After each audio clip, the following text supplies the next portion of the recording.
with its mighty pharaohs, multiple gods, and magnificent art. It's easy to think that ancient Egypt was always powerful and successful. But there were also darker times: conflict, civil war, famine, and an overall feeling of catastrophe. And the only way it could survive was through its own resilience and the strongest of leadership. Now this is Sesostris III, who ruled Egypt almost 4,000 years ago. He's strong and he's muscular, everything a pharaoh should be. And yet look at his face.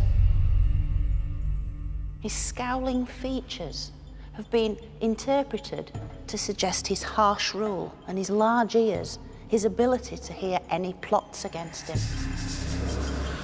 Sesostris embodies the way Egypt's monarchs ruled during its turbulent times. This king controlled his enemies through a series of military fortresses and through magical curses. For this is a new era in Egypt's history, not only ruled by military power, but by fear and suspicion. And Egypt's darkest times threatened to destroy its entire civilization.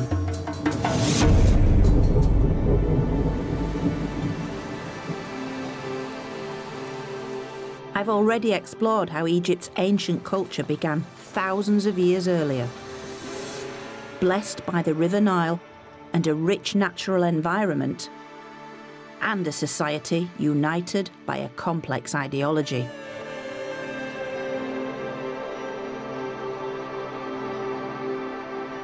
But in this episode, we'll see how the massive self-confidence of the Pyramid Age was not to last, as a dark age brought this civilization to the brink of annihilation. Make no mistake, this is the home of the dead, and we're in amongst them. These were times of famine, civil war, and anarchy. Kings have been reduced to something on a minuscule level. But this collapse triggered one of the greatest revivals of ancient times, with Egypt re-emerging more powerful and wealthy than ever before. Welcome to my story of ancient Egypt.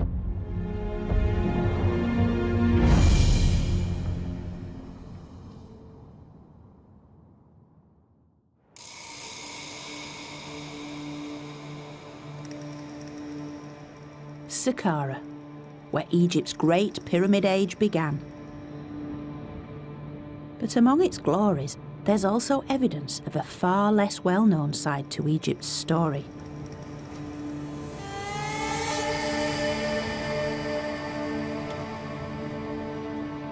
Its descent into a dark age. The zenith of Egypt's Old Kingdom was the Great Pyramid at Giza, and only 200 years later, King Unas Causeway was created. It might not look much today, but it's the highlight of Unas Pyramid Complex, a 750-metre-long causeway which symbolically connected life and death.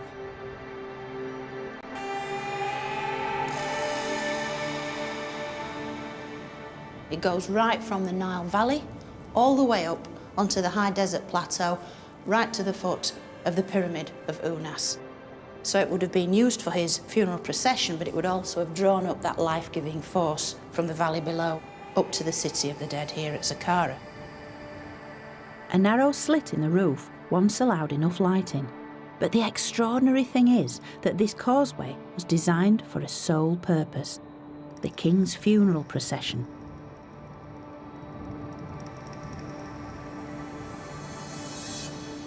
Carved upon its walls are scenes revealing both sides of life, the forces of order and of chaos.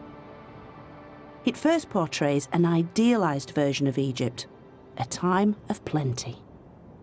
Here we can see typical scenes within an Egyptian temple or funerary context, scenes of the rich bounty of Egypt, all the fruit, the vegetables, the crops, the meat, the fish, all the wealth of the natural environment of Egypt, which was all obviously brought to the land through the good offices of the king, the bringer of all bounty, the intermediary with the gods. But also this causeway contained something rather more disturbing, evidence that dark forces were at work. Further on down the causeway emerged a counterpart image. The flip side of bounty. An image so unusual, it's now displayed in Saqqara's museum, and it really is one of ancient Egypt's most haunting and revealing works of art. Here we see these dark forces at work. What we have are 2 rows of emaciated victims of famine.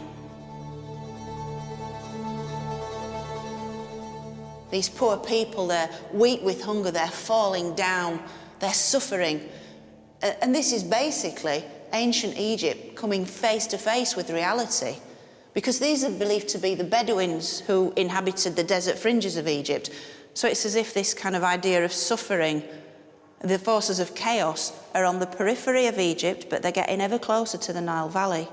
Egypt is starting to waken up to the fact that chaos isn't all that far away. This is ancient Egypt beginning to suffer. Such gritty realism had rarely been portrayed before. Chaos depicted as the suffering of real people. This isn't happening in some esoteric realm of the gods, where chaos is sort of portrayed as some sort of disparate magical force, very detached from reality. This is reality. Through such realistic images, the Egyptians were expressing their fears to the gods, appealing to them to keep these forces of chaos at bay.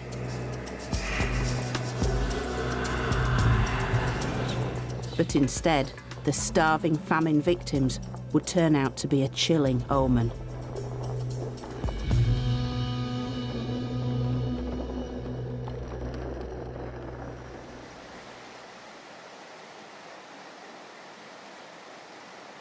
Up until now, Egypt's prosperity had flowed from its one source of water, the River Nile, whose annual floods enriched the soil, allowing life and agriculture to flourish. This natural abundance was the very bedrock on which Egypt and its perpetual world order was able to thrive. But this lifeblood was about to run dry. Evidence shows that at the end of the 3rd millennium BC, the Nile flood levels fell dramatically. As the very thing that brought them life began to diminish, the Egyptians believed that their gods had begun to abandon them. And for the next century, the ancient texts talk of suffering, starvation, and even cannibalism.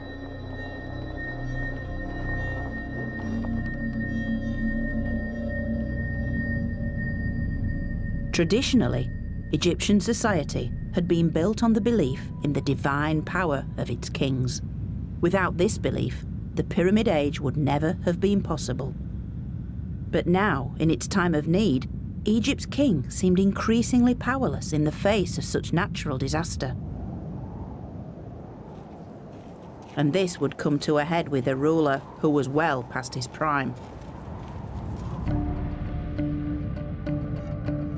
Claimed to have lived for 100 years, he was Egypt's longest-lived monarch, King Pepi II.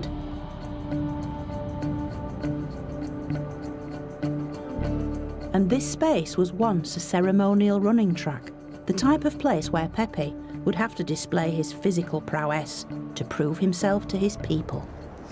Now, when any pharaoh had celebrated 30 years' reign, they had to perform the Jubilee ceremonies, and this involved running the ceremonial Jubilee race, 4 times round this circuit as King of the North, 4 times round the circuit as King of the South. It was the ultimate public display of their fitness to rule and their strength. It really showed who was in charge of Egypt. But that's where Pepi's advancing age would eventually let him down. Of course, when Pharaoh was relatively young and fit, this would have been a great celebration. But in the case of poor Pepe, then in his 90s, it became all too clear that Pharaoh was no living god, and this really undermined the whole concept of what it was to be a pharaoh. Clearly as mortal as his subjects, any natural disaster must have seemed the fault of this less than superhuman king.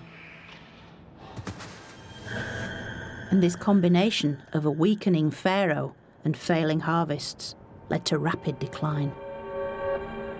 Ancient Egypt now faced its first major political crisis, for the power and apparent divinity of the pharaoh that had been so very important in the Pyramid Age had now vanished. Everything that bound Egyptian society together had begun to fall away, and Egypt was plunged into a dark age.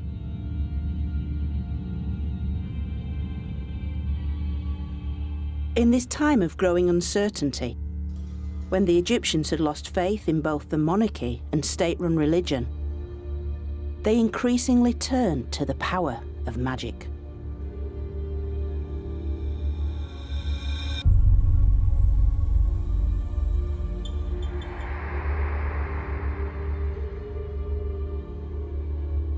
This is a rather unsettling thing. It's an ancient Egyptian mask. It's almost 4,000 years old, and it's made Of linen, covered in a thin layer of plaster, and then painted predominantly black with colours picked out on various features.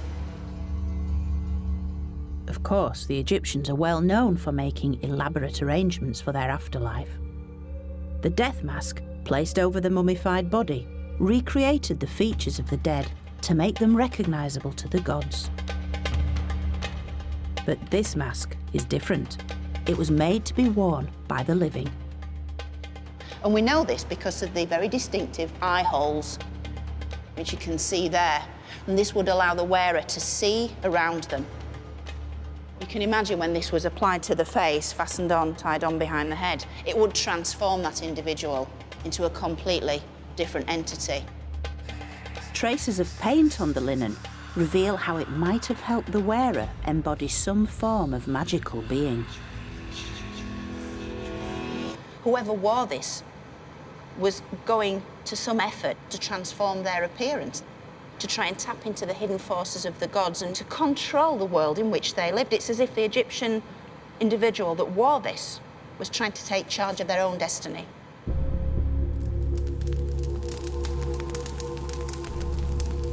But the mask isn't the only evidence of magic. For in their dark ages, the Egyptians increasingly began to write out curses and spells on pots and figurines. Scrolled across one was the curse, "Die, Henui, son of Intef," a form of magic sufficiently small scale to be performed within their own homes.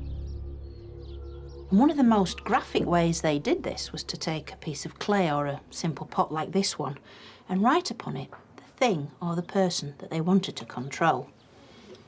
They often used red ochre because red was associated with the powers of destruction. So if I was doing this, I'd put on it the thing I'd want to stop, which are early morning calls and alarm clocks. So you've got to imagine Egyptians from all walks of life doing this.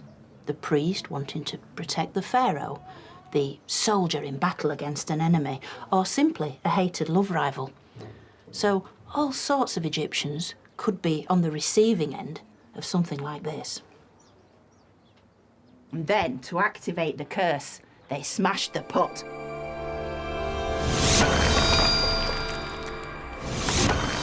It was a symbolic act to annihilate the name of the enemy, and therefore to control that enemy. Ooh, that does feel better. Not unlike voodoo, such practices are found in many ancient cultures, and Egypt was no exception. But it's far from the way we imagine the formal, time-honoured rituals of the temple, led by the king at the head of the religious hierarchy. This is an Egypt that's becoming more suspicious, more fearful, and more aware of the threats to their world. Natural disasters, political breakdown, and foreign powers. And this little wax figurine is a means to control anyone that threatens the balanced order of Egyptian life. Welcome to the Age of Fear. A time when every element of Egypt's worldview was in doubt. Their faith in their king, in their land, and even in their gods had all faltered. This is one of the lowest points in Egypt's long story, and its effect reverberated throughout the Nile Valley. The king, traditionally based in the north, was no longer the source of wealth, so royal officials abandoned court and relocated back to their hometowns throughout the country.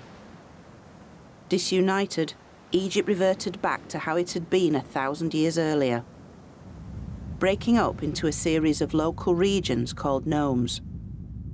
And now a new kind of leader emerges to dominate the Dark Ages. No longer a single king, but multiple warlords.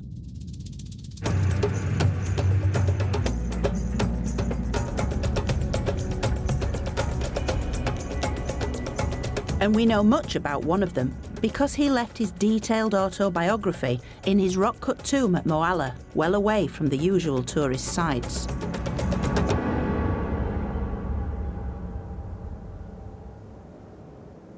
His name was Ankh-Tifi.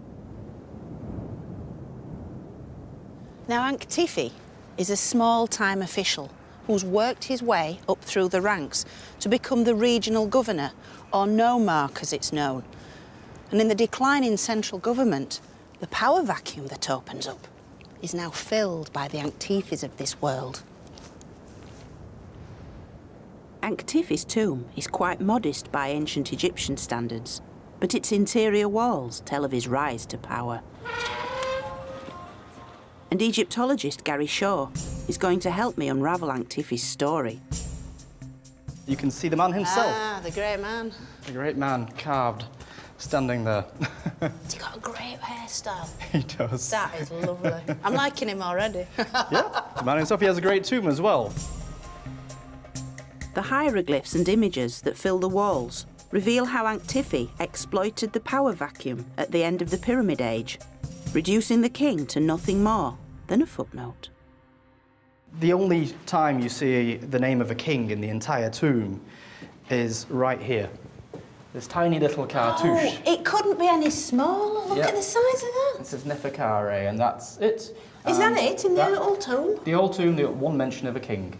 And just, I think that really emphasises just how important he thought he was alone. He didn't need to mention the pharaoh. He didn't need to say that the king told me to do this, so I did this because of the king's favours.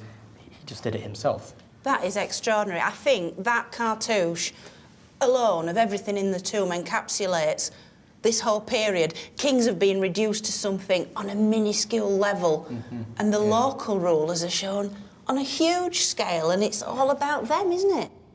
Ankh-Tifi had enhanced his own political career and wanted to ensure the gods were in no doubt as to his importance. So the elaborate language, once exclusive to the king, was now part of Ankh-Tifi's own boastful propaganda. This warlord was an egomaniac. He also says that he's a hero without equal, without peer. And you get that here. I'm a hero without peer. And pretty much almost every inscription in this tomb ends or includes this statement at some point inside. And what did he do to kind of justify these claims? He emphasises all the good things he did for the people. This was meant to be a time of drought and famine, so we're told in the texts, and he tried to guide them through this. He was managing it by feeding everybody and doing all sorts of good things, giving bread to the hungry, ointment to those without ointment, and sandals for those who were barefoot, and wives for those without wives. So it's basically telling us about a time of turmoil. Yeah, but he's probably just over-exaggerating, because the more he exaggerates just how awful it is, the more great he looks when he says, well, these are the nice things I did for everybody. Yeah. And you get this here. He talks about the entire south dying from hunger. Oh, look at that. That's Yep. a really graphic hieroglyph. I love that. The guy falling over, Oh, dead body. He's definitely dead. Yes. But then it gets even worse. It says that every single man is eating his children. He didn't allow this to happen in his nome, of course. Where he lived, everything was fine. And at the same time, he's also a fantastic warrior, we're told over here. Inevitably. How did I know that was coming? Yeah, absolutely, yeah. These texts on this particular column talk about his abilities as a warrior. In his biggest boast of all, Antifi, the local hero, almost claims the status of a god. I am the beginning and the end of mankind, since nobody like myself existed before, nor will he exist. In Egypt's Dark Age, warlords like Antifi had replaced the real kings of Egypt. And Antifi's delusions of grandeur, so vividly expressed inside his tomb, are even more emphasised on the outside because he chose burial inside a rock shaped like a natural pyramid. He wanted to be the local pharaoh. And in a way, he was, because whoever fed and protected the people also led the people. But as the power of warlords like Antifi grew, so did the conflicts between them. And over time, as they either defeated their neighbours or formed alliances with them, two separate dynasties of warlord kings emerged. One in the north at Heracleopolis, where they wore the red crown of Lower Egypt, and one in the south at Thebes, symbolised by the white crown of Upper Egypt. Egypt was a divided kingdom of two lands, and between them lay a war zone.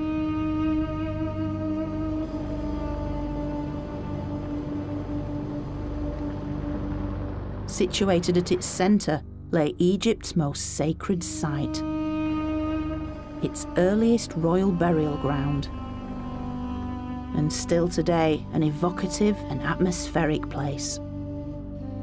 This was the resting place of Egypt's first kings, whose mummified bodies were buried in elaborate burial chambers beneath the desert floor.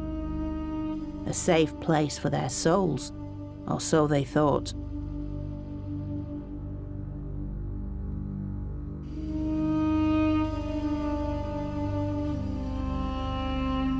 But hostilities between the two warring factions were about to plumb new depths of horror, with an assault so blasphemous it would change the face of Egypt forever.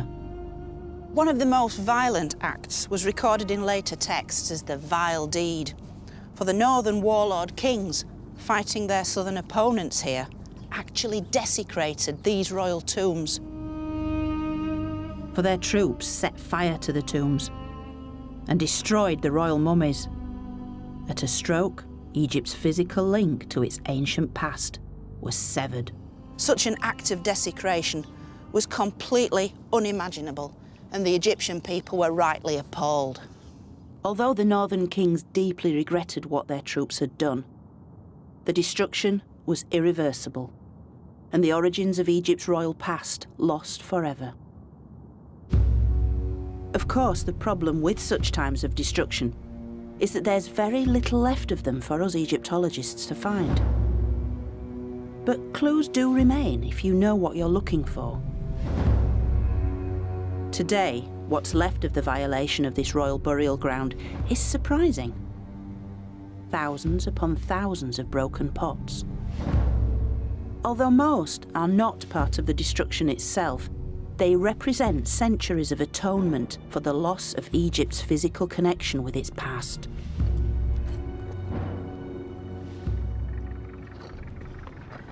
Now, not long after the desecration, this became a place of pilgrimage where people came with little pots like this one, filled with food, drink, incense, which they offered up to the souls of the dead kings once buried here. It was believed that at death these souls of the kings had joined with the soul of Osiris, god of the dead. And as this place became a site of pilgrimage, it's as if the people of Egypt were trying to make amends for the desecration of the past. Egypt's spiritual connection to its royal ancestors was all it had left after the northern warlords had destroyed their physical remains. And the desecration soon provoked violent retaliation. Directly across the desert from Abydos lay Thebes, the stronghold of the southern warlords. And they would soon rise up against their northern rivals and attempt to resurrect Egypt as a united land.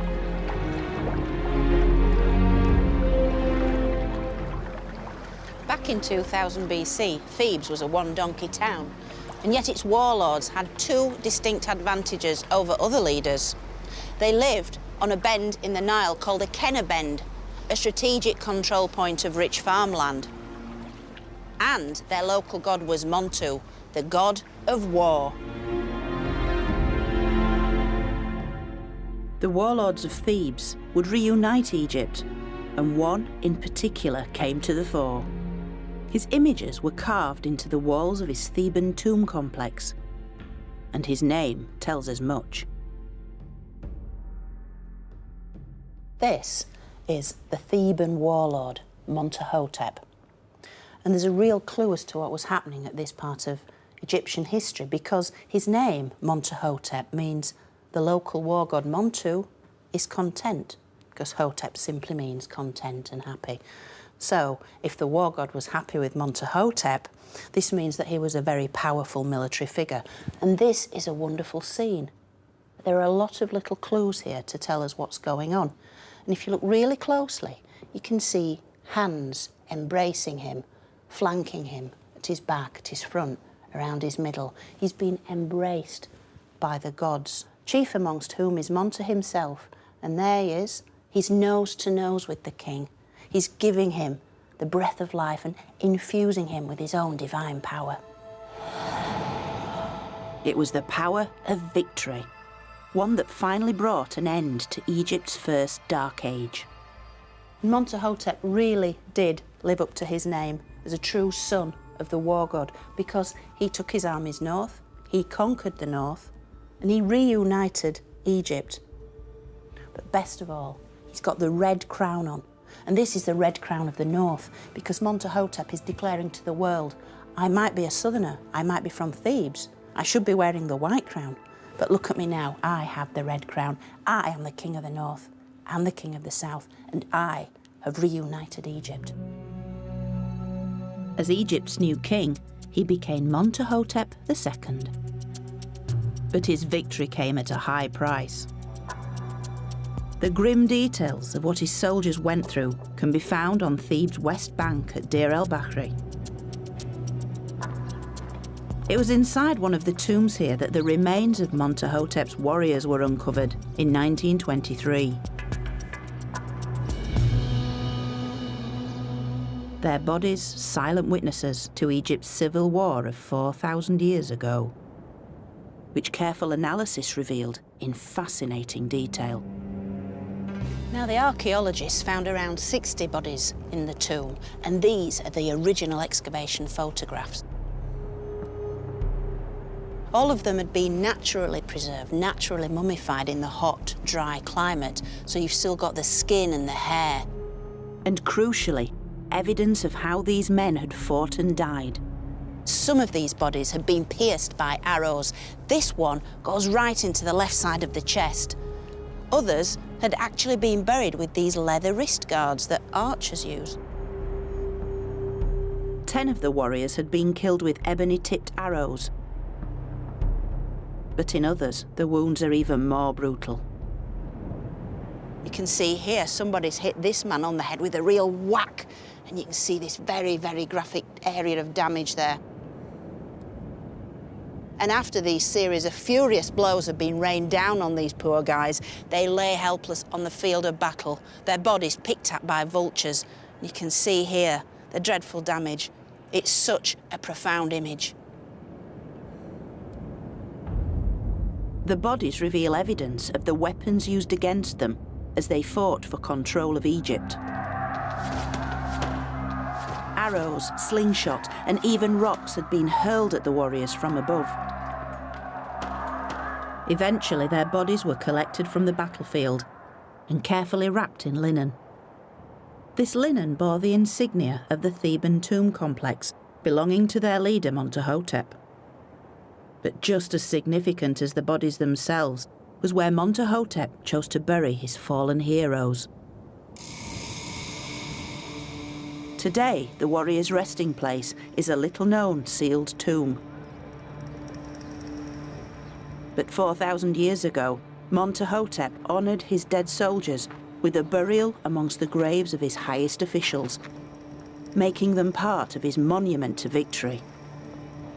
The new king had created what could well be the world's first known war cemetery. Now, I'm lucky enough to have been given special permission to see Montahotep's soldiers for the first time. These guys are going to be taking down the tomb wall for me, allowing me to actually meet the very people who fought in Egypt's civil war around 2000 BC. So I am very, very excited.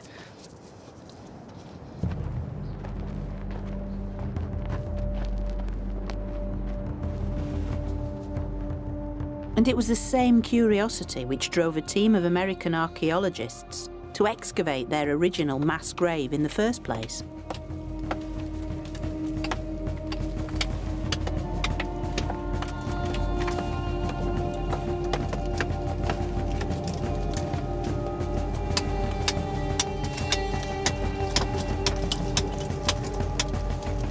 Now reburied in a neighbouring tomb, the bodies of Montahotep's soldiers have rarely seen the light of day since their discovery over 90 years ago. كله تمام ولا؟ كله تمام. شكراً جزيلاً. شكراً. مية مية. Now, this is really, really super frustrating, but in the interests of health and safety, I can't go in there immediately, much as I really want to, because all the stale air's built up as the wall's being sealed, and we've really got to let this out with all the fungal spores and the bacteria and everything else that's so detrimental to health. Early Egyptologists tended to rush straight in and risk the so-called Pharaoh's curse, so a little waiting is essential.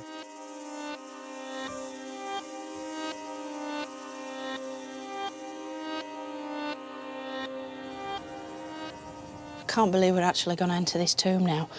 It's one of those rare moments you get in a Egyptological career into a tomb that's hardly ever visited. The wall had to come down, and who knows what we're going to find inside, because I certainly have never seen this before, so it's a very, very special moment.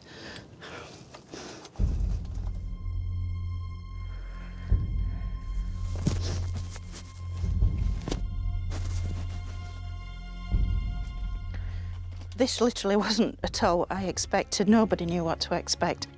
It's staggering. I've never, ever been into a tomb quite like this before. The mask is a very good idea because there's all sorts of things floating around in the atmosphere in here, not just the dust of ages, but the dust of human beings. And as such, we have to be very, very respectful. It's a large rock-cut tomb, and although its walls are unfinished, it's typical of those created for courtiers and officials throughout these cliffs. Wow, it's a mummified body. It's absolutely incredible. Oh, that's quite something. And if you look along the length of this very long tomb, look at the floor. This isn't stone. These are human remains and mummy wrappings. And there are chambers and corridors leading off, again full of wrappings, the linen of ages.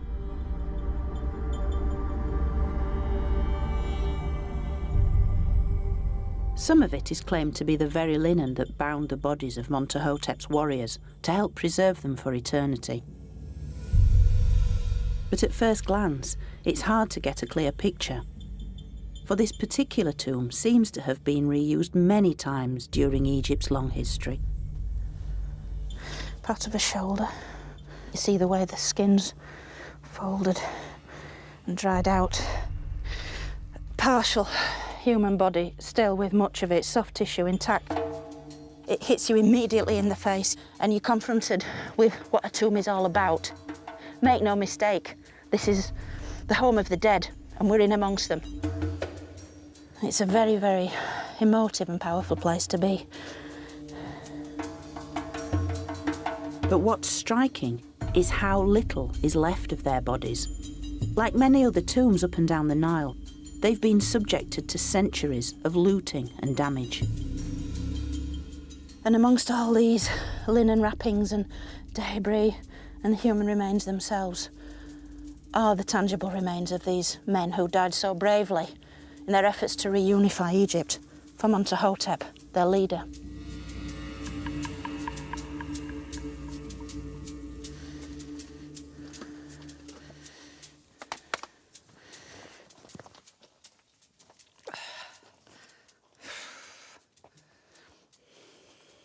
Having just come out of that tomb, I have very, very mixed emotions. I don't really know what I was expecting to see. Certainly some of Montuhotep's soldiers. Perhaps some of them were, it's highly likely.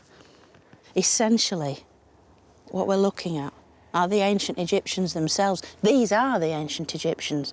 Temples, tombs, pyramids, this wonderful culture. It's all well and good studying these esoteric aspects that are distinct and marvellous and grand, but when it comes down to it, the things we should really be interested in are these people.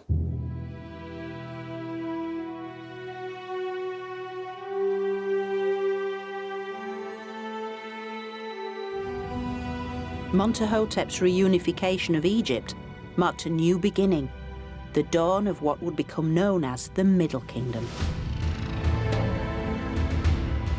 And the rise of Thebes.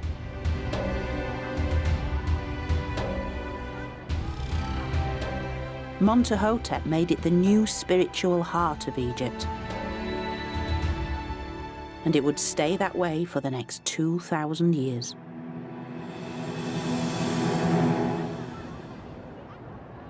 But whereas the war god Montu had dominated the previous century of Egypt's story, the deity that now took centre stage was Hathor, the goddess of love, joy, beauty, and motherhood. The goddess whose origins can be traced right back to the earliest of times. And believing that Hathor dwelt in the cliffs of Deir el-Bahri, Montuhotep chose this site not only for his war cemetery, but for his own tomb complex. It was Montuhotep that first built here, in this dramatic place where the cliffs meet the desert. Believed to be the home of the goddess Hathor herself, it was a fast track to the afterlife. And for Montuhotep and his men, who'd lived and died by the war god Montu, they all now rest in the eternal embrace of Hathor.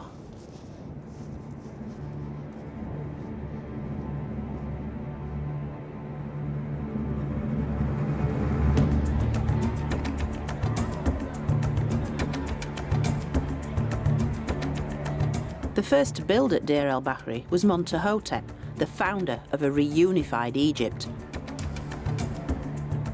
He was so influential that almost 600 years later, female pharaoh Hatshepsut built her own funerary temple right next door to tap into the religious and political power of her illustrious predecessor.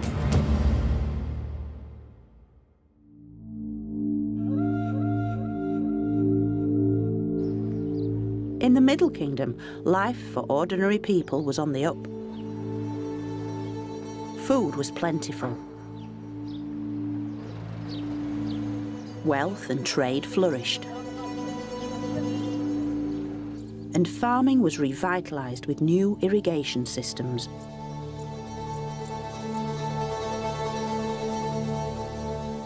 Yet the Dark Age had nonetheless left its mark on the Egyptian mindset, as revealed in the way they prepared for the afterlife.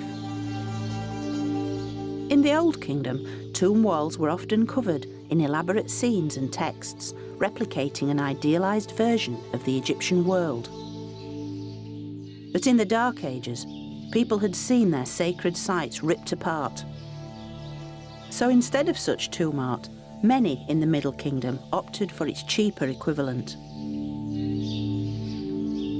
with something much smaller and much more intimate.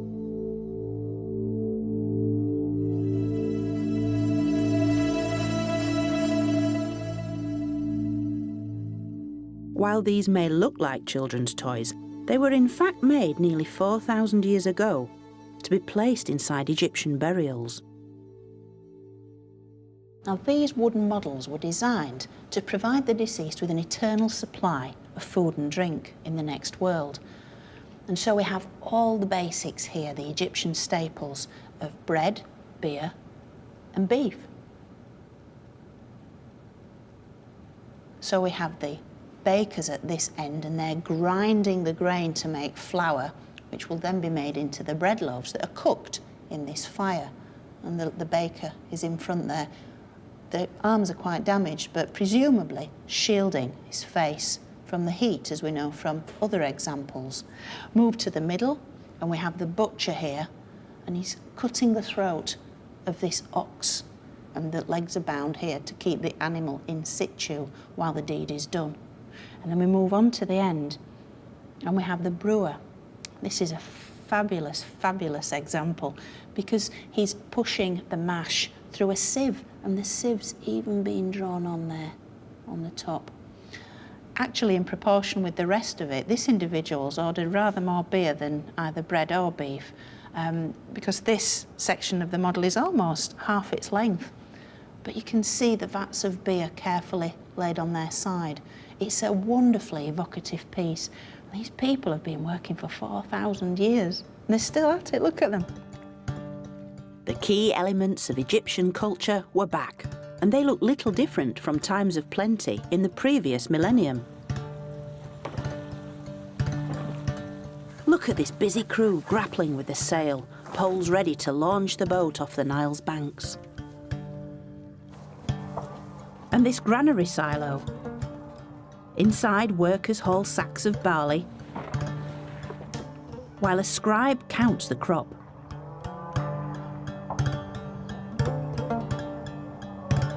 And of course, there are also female figures. In Egypt, women enjoyed much the same status as men, unlike their sisters in many other parts of the ancient world. They're also producing one of the Egyptian staples, but linen, the cloth, which was used to make pretty much every Egyptian garment. When you see this standing woman here, she's spinning the thread with this spindle. And the thread that she's busy making, she'll then hand on to her two companions here, the weavers, and they're using this horizontal loom that's pegged to the ground to produce the bolts of cloth which will be fashioned into the wraparound dresses, the kilts, the loincloths, as worn by pretty much every ancient Egyptian man, woman and child. The lives depicted in these busy little scenes are the comfortable and the familiar, representing the Egyptian idea of security. This isn't Tutankhamun's death mask, this isn't the finest piece of art you'll ever see, but that isn't the point. These are real people doing real jobs. This is ancient Egypt up close and personal. Order had been restored within Egypt, but the fears that once tore Egypt apart hadn't disappeared entirely. For now they were projected outwards, to the world beyond its borders. So Middle Kingdom monarchs, like stern old Sesostris III, focused on national security and wealth creation. Sesostris is infamous for his devastating military campaigns south into gold-rich Nubia. But he also opted for a more permanent kind of control by building castles. Now this is a map of southern Egypt and Nubia, which is modern-day Sudan, and where Aswan is, that was the border between the two. And Egypt maintained its control over Nubia through a series of forts.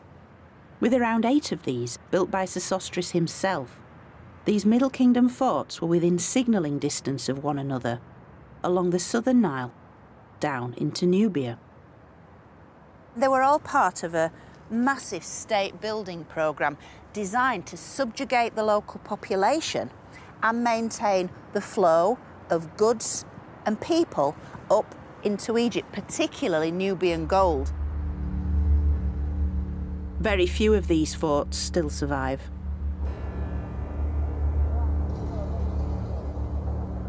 These are some of the last images ever recorded of the largest at Buhen. It was filmed in 1962 during its excavation.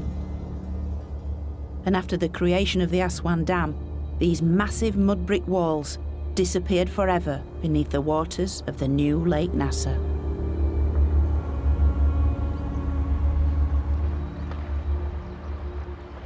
But Buhen isn't completely lost to us because the excavation records are kept here at the Egypt Exploration Society, and they reveal an unexpected aspect of Middle Kingdom Egypt. As well as photographs, they hold architectural plans of the fort drawn up during the excavations, giving a real insight into the immense scale of the Egyptian crackdown in Nubia. Hiya, Chris. Hi, Joe. How are you? I'm well, thank you. Good. Oh, this looks like an amazing photograph. Yeah. What does it actually show? Well, this is an aerial photograph, Joe. So what we can see here, along the bottom, this strip is actually the River Nile. And then right on the banks of the Nile, emerging from the sand here, we see this square outline of the massive fortification of the site of Buhen. But once the excavators began to uncover the full extent of what we could see, this is what they came across. That just looks like a medieval castle, doesn't it? Very rarely do you think ancient Egypt, oh yeah, castles. And yet, here is the evidence in front of us. Absolutely. Designed to keep the enemy out, Buhen shares features with the castles of Europe, but all constructed 3,000 years earlier. Most astonishing of all is its sheer size. There's a little scale on this map, gives you an idea. This is roughly 100 metres. So just the Nile-facing wall here is well over 400 metres long. And if you think about the Great Pyramid of Khufu at Giza, that's 200 metres along the base. So we're talking about the length of two Great Pyramids along here. The total circumference of this wall is well over a mile. And the walls, these outer walls, are 11 metres high. Inside which you could fit around 20 football pitches. Because as well as controlling the Nubian gold supply, Egypt intended to rule by intimidation. This is the Middle Kingdom's great monumental architectural statement. Pyramids, monumental tombs, were not really the kinds of buildings they needed. What they very much needed were these heavily fortified fortress towns to guard the frontier of their territory. When this fortress arrives in the barren, empty desert landscape in the Middle Kingdom, this would have been a massive statement. Something very, very big, powerful, strong, scary has suddenly arrived in the desert. So anybody travelling from Nubia north into Egypt has to sail past this, and this would have taken quite a while to sail past, wouldn't it? Absolutely, yes. Imagine looking up, you're in a little boat on the Nile and you're looking up and up and up and up, Yep. and you can see all these arrow slits, people training their arrows perhaps on you, just, you know you're being watched. It's Yeah, that big exactly. brother mentality, isn't it? Exactly.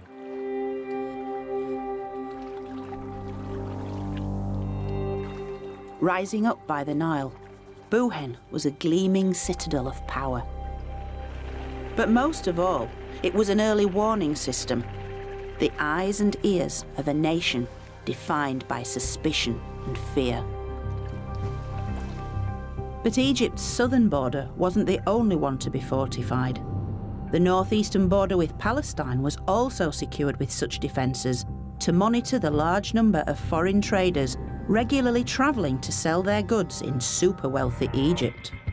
And the visit of one such group is portrayed here on a tomb wall. A caravan of wealthy merchants and their families. Clearly not Egyptian, with their distinctive hairstyles and brightly coloured clothes. Known as the Amu people, they traded in such goods as the black lead ore, vital for Egypt's production of eye makeup.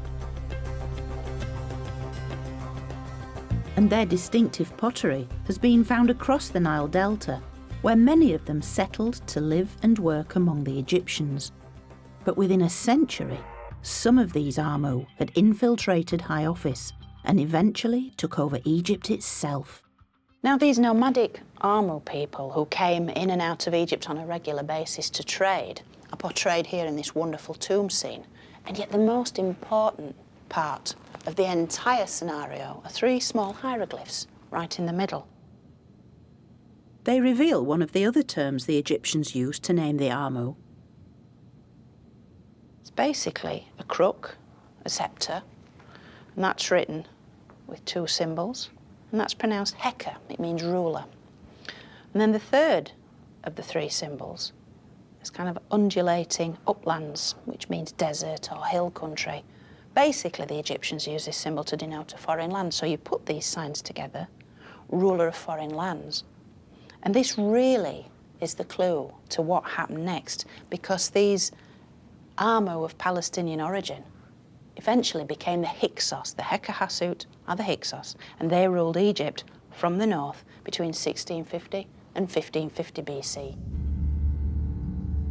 But as tension between the foreign rulers and their Egyptian subjects gradually escalated, Egypt entered a second dark age. The Hyksos made an alliance with the Nubians to the south, and the Egyptians found themselves trapped between two enemies.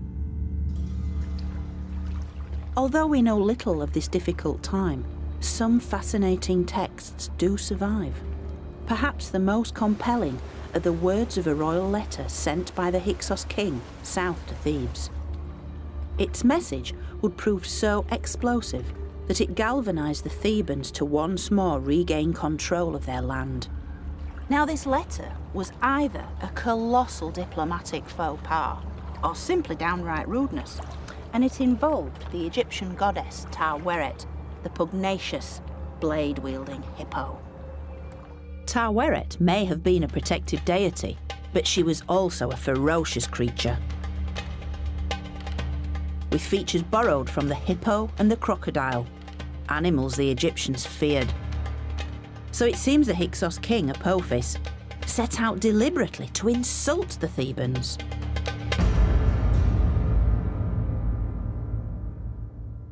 Now, the letter takes the form of a complaint in which Apophis is basically complaining that the bellowing of the sacred hippos in Thebes is keeping him awake at night. Expel the hippopotami from the lake. They do not allow me to sleep day or night because their noise is in my ear. Now, many have taken this to be a rather eccentric comment, but I think it actually alludes to the powerful women of Thebes. It seems that Apophis is actually comparing the wife of the Theban leader with the feisty hippo goddess herself. And soon it will be the Thebans who would decide that the Hyksos had had their day. They had to go. And soon this war of words had escalated into armed conflict between the two powers.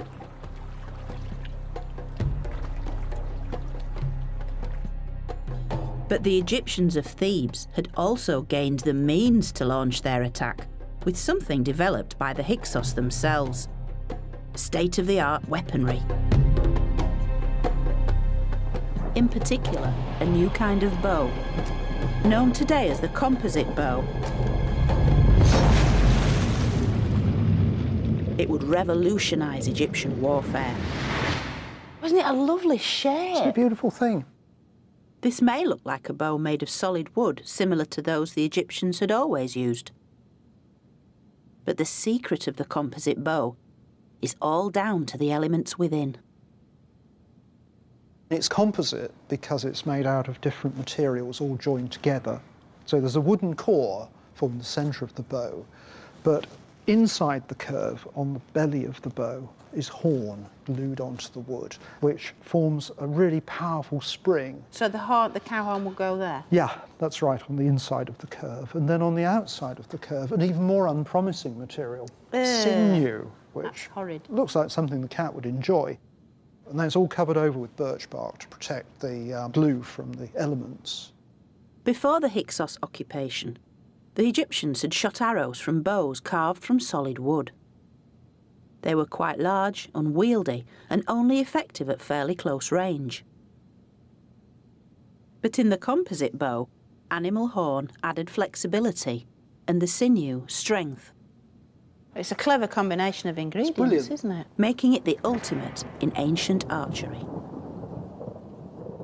It just asks you to do that, doesn't it? It does. It's fabulous. There's a real sense of power behind this, isn't there? It's a beautiful thing. Let me show you. So this is why it's such a game changer, really, because it's a bow that you can use. It's quite short, you can use it in a chariot, and yet... Whoa, that was brilliant! Well done. The composite bow was easier to handle and shot faster arrows with much greater accuracy. The Egyptians had little choice but to adapt or remain an occupied nation. So by copying the new military technology, they were eventually able to push the Hyksos out of Egypt, all the way back to Palestine, securing Egypt's northern frontier once again.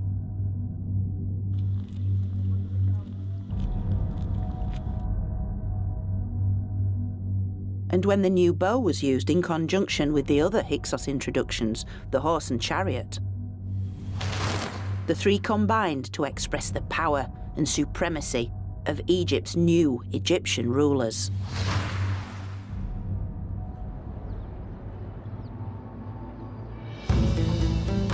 This marked the start of the New Kingdom, which began when the powerful Theban leaders took the throne. This dramatic rebirth in royal power was mirrored by the rise of Thebes' local god, Amun, based at his cult centre, the Temple of Karnak. And it would be Amun who now protected Egypt and its kings. Yet thanks to the Hyksos legacy, these were a new kind of king. And it's on this temple's walls we can clearly see the effect of the Hyksos occupation. For as Pharaoh smites his enemies, this is Egypt reborn, a fully armed, fully charged superpower whose kings, shown on a monumental scale, are superheroes.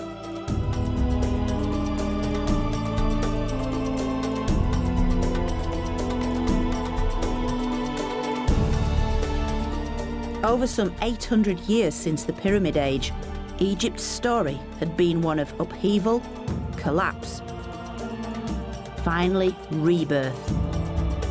The Egyptians had reclaimed their culture and entered a truly golden age.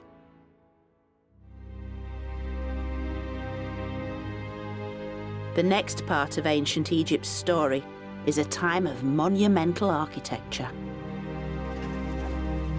Oh, flipping out. And vast wealth, bringing not only glory, but greed and corruption. The priest kings of Karnak had got what they'd always wanted, absolute power.